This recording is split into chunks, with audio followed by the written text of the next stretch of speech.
What's up, guys? We all know what an Amazon Alexa is, but my friends over at Leviton sent me a dimmer switch that has Amazon Alexa built in for voice control. Let's check it out. Let's check out the packaging. It's pretty cool. The switch looks a little bit odd, but I understand that some of the makeup of these devices has to be designed a certain way for it to function. So you got to keep that in mind when you get one of these, but looks pretty much the same as any other switch. It does require a neutral. So if you do not have a neutral in your switch box, you'll probably have to hire an electrician. To do this, if you're not comfortable with doing it anyway, it's not a bad idea to just hire an electrician to do this. It also has a traveler wire for if you want to have a three-way setup, so that's pretty cool. So let's open it up and check it out. All right, so I've got my switch box opened up. This is my home. It's only 3 years old. I wired it. So every switch box has a neutral in it. If you have a house that was built after 2014, it was code that year to require a neutral in every single box. So you're gonna see the lights flicker a little bit, but that's because I'm just doing it hot. I am a trained professional, so keep that in mind. And if you're not comfortable doing something like this, you should not do it.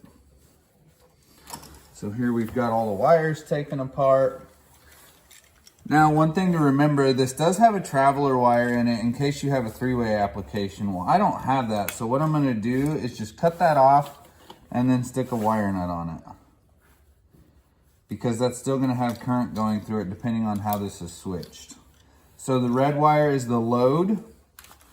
The load will be the lights that it hooks up to. So you're gonna hook that into there.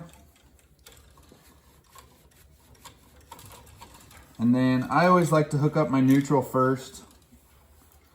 It's just a good idea, especially if you're doing it hot. That way it doesn't go through the switch and come back at you and shock you. So I'll hook that neutral in there.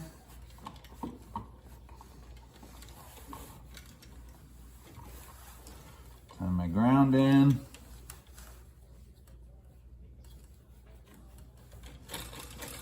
And then the last one is the hot wire.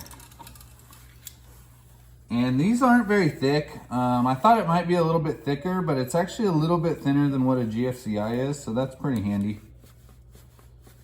I was afraid that it would be like super thick and I would have trouble getting it in the box, but I'm not gonna have any issues with this at all.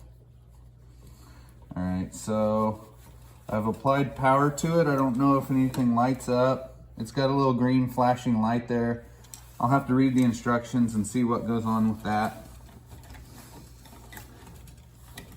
Tuck all these wires. Ready for setup. Follow the instructions in its companion app. Oh, okay. Installed. There, it's got that green flashing light. It's telling you it's in setup mode. So if you look at this is actually the microphone so that it can hear you talk. This is the speaker to tell you what's going on with it. This turns the light on. This one turns it off, and you can dim it manually or automatic. So it's a pretty cool little switch there. So all I had to do was download the My Leviton app. It walked me through everything super easy, super quick. Then all I had to do was just sign into my Amazon account. Took literally 2 to 3 minutes. It wasn't long at all. So let's check it out. Alexa, turn the living room lights on. It works! Alexa, turn the living room lights off. Okay. Simple. That thing is freaking cool. Nice work, Leviton. And Alexa.